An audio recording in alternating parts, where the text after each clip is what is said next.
Welcome back to the channel. This is Chris Morris, and in this video, we're going to finish up our conversation around the problem of evil with respect to the human free will side of the equation. As I'm sure you know, free will constitutes a first-line defense for the problem of evil, as I have laid it out here. And I have suggested there are three particular aspects to the freedom issue as it relates to the problem of evil. There's the omnipotence aspect, which is what most people focus on. It's God powerful enough to say override human freedom. There's the omniscience aspect, which has to do with God's knowledge of the future and whether or not we actually have freedom in light of that. And then there's a third problem not commonly discussed.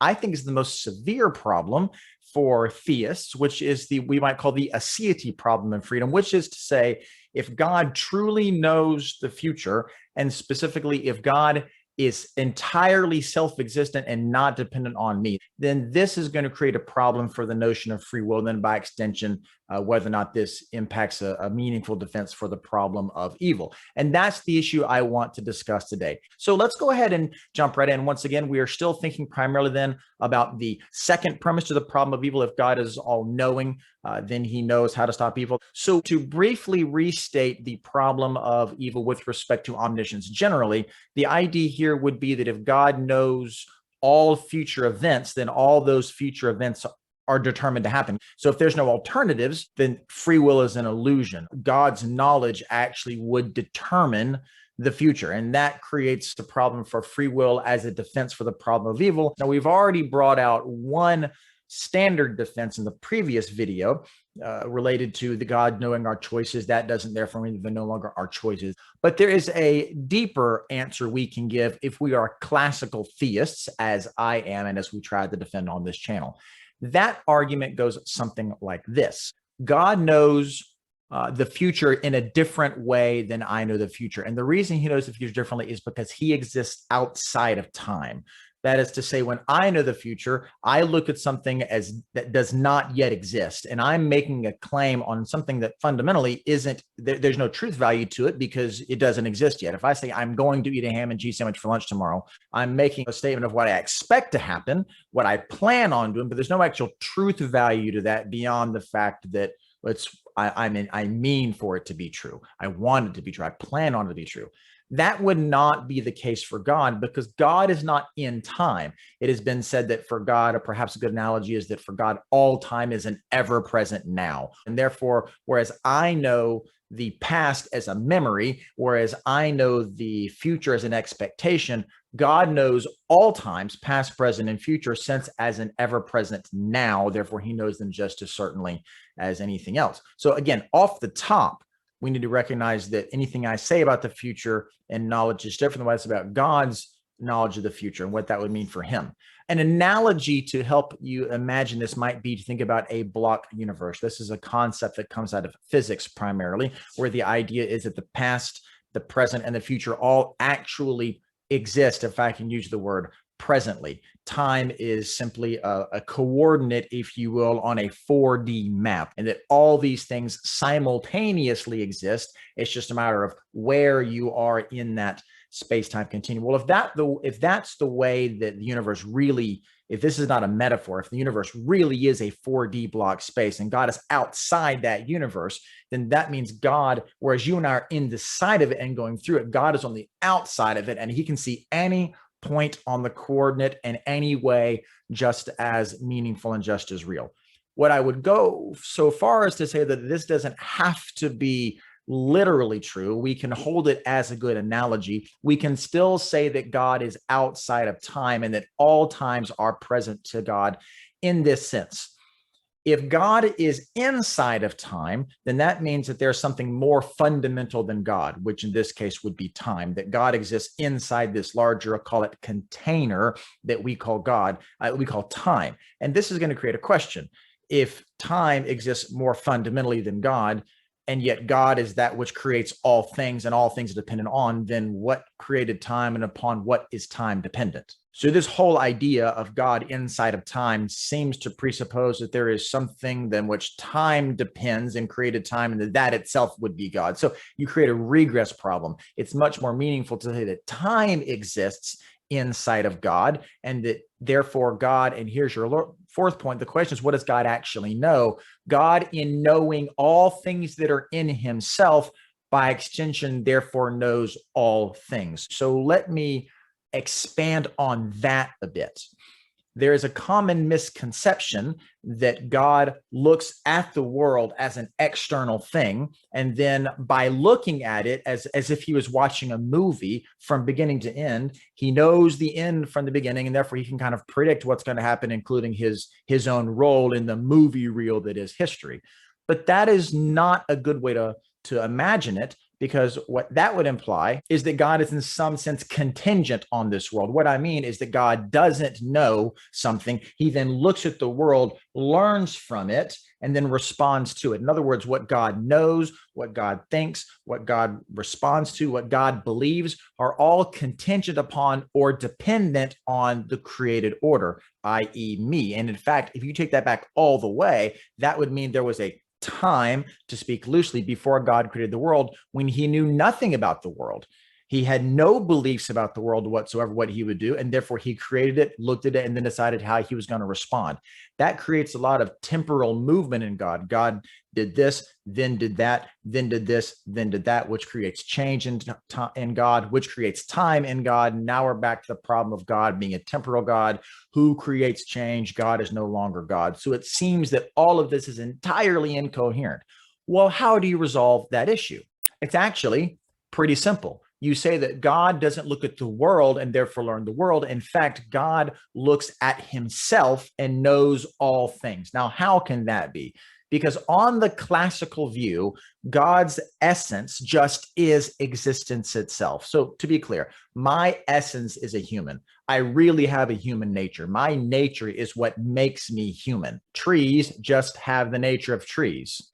And dogs, really cute brown dogs, just have the nature of little cute brown dogs. Isn't that right?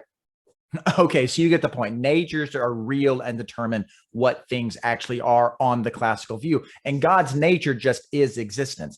And if you let yourself get a little deep into this, what you quickly discover is that all things share that really exist in any capacity, even if it's only in mental capacity, have this in common. They, in some sense, exist. And if I can remind you of some little illustrations that I gave not too long ago, we have a poorly drawn circle. We have a dead or a bad tree and a very bad man. In these cases, all three of these things have natures that they're not living up to. So a poorly drawn circle does not have all that it ought to have by nature. The tree is supposed to produce life, fruit, which it's not producing. It's supposed to have that by nature. And people are supposed to be good people. Sometimes they're not. They're supposed to be that by nature, but they're not. So what goodness is having all the existence you're supposed to have in the particular way you're supposed to have it. Now, if God is pure existence, he has all possible existence. He's unlimited existence. This is ultimately what we mean when we say God is perfectly good. And again, that's going to be the subject of our next video on this subject. For our purposes, what we need to draw from this is that God, in knowing himself, since his essence just is existence, in knowing his own existence, he knows the way all things could possibly be. And because some things actually are, he knows the way in which all things actually are.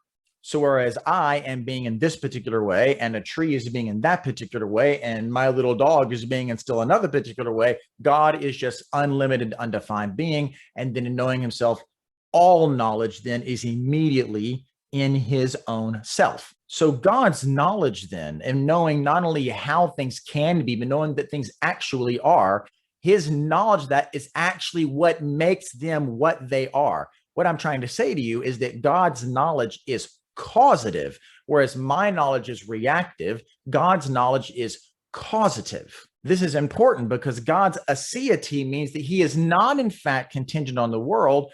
I am contingent on God. I do what I do because God knows it, not the other way around. I am dependent on God's knowledge for what I am and what I do. God's knowledge is not dependent on what I do so that he can know it. Now, this easily saves God's aseity. It saves his necessity. It saves his non-contingency. It makes the notion of God coherent. But you can probably immediately imagine a problem this creates. Does this not deny free will in yet another way? That argument can be structured like this. God's knowledge of my future acts is what causes those acts to be. But if God's knowledge causes my acts, then my acts are by God's choice. It's because it's what he knows, they're not mine. And thus, God is in some sense choosing my acts for me and it's annoying him. So once again, we're back to the idea of no free will. We're back to theological hard determinism. How do we get out of this? Because if we simply say that, no, God just knows what I will choose, as in our first video, we're right back now to saying that, no, God has to look at me and learn from me, which is the very thing we said we can't do. Now, it is in this very thorny problem, and I want to acknowledge this is a difficult problem, but is in this problem, I think we learn something profoundly true about God, which is going to create some meaningful answers for us about the problem of evil. This is what classical theists for centuries have always said about this particular problem, which is something we typically don't say very often today because we don't study this stuff anymore. In classical theism, we say this: what God knows when he knows all things, he knows all things according to their nature. His knowledge doesn't change their nature. His knowledge is what makes their nature to be what it is. Now, there are two kinds of acts then. There are deterministic acts, and so things that happen mechanically, but then there are also voluntary acts, things that I choose to do. Something could be a deterministic act by nature, or it can be a voluntary act by nature. Now, if what we have said is true, then what this means is that God simply knows and thus brings about acts according to what they are. Voluntary acts, he knows to be voluntary, and he brings them out as voluntary acts. Deterministic acts, he knows to be deterministic acts and brings them out deterministically. So let's take the sentence: God caused my choice, which is a true statement. What it does not mean, and what you might be inclined to interpret it as, is God caused me to choose my choice. That's not what that means. That would mean that God's knowledge changes a volitional nature into a deterministic nature, which would just deny volitional things even exist. What the sentence actually means is God caused my choice to be. Without God's knowledge, my choice would not exist. So if I choose to raise my hand, that's a voluntary choice that I made.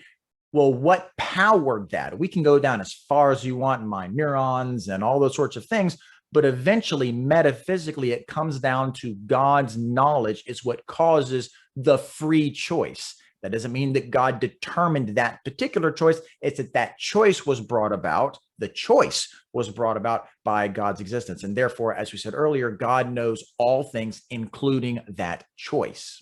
Now, this has been some heavy philosophy, and I would encourage you to watch this video a couple of times to really grasp it. The upshot to all this is that once again, human freedom does not limit God's knowledge. In fact, we find out now God's knowledge is what brings about human freedom. We are still in the place we finished last time. There's no necessity for God to allow us to choose evil. God could just as well know that we only choose good, which is what we think is going to be the case in the new creation in heaven when people are choosing good forever. But what this does mean, as we have previously argued, is that if defects are real, then God would know that and those defects as well, including the evil choices that were made by the constraints created by those various kinds of defects. So then the question just becomes, can God in his omnipotence and in his omniscience and his goodness allow for those defects? And yes, he can, so long as we answer the question of how can God in his goodness allow for these defects, these moral defects and the defects, if you will, and the natural evil. That will be the conversation in the next video. For now, what I want you to take away from all of this is that on a very fundamental level, freedom, once again, is not a limitation on God, rather our freedom, and it is a true freedom. Our freedom is birthed out of God's sovereign knowledge, and it is birthed out of what we actually are as human beings, which God knows, and in knowing himself, he knows all things. God is absolutely dependent on nothing, no one. Even for his knowledge, we are in every way dependent on him, which feels like a mystery. I think we've gotten to some of that here, and ultimately will provide the final solution to the problem of evil, which we will again discuss next video. Until next time, may God richly bless you.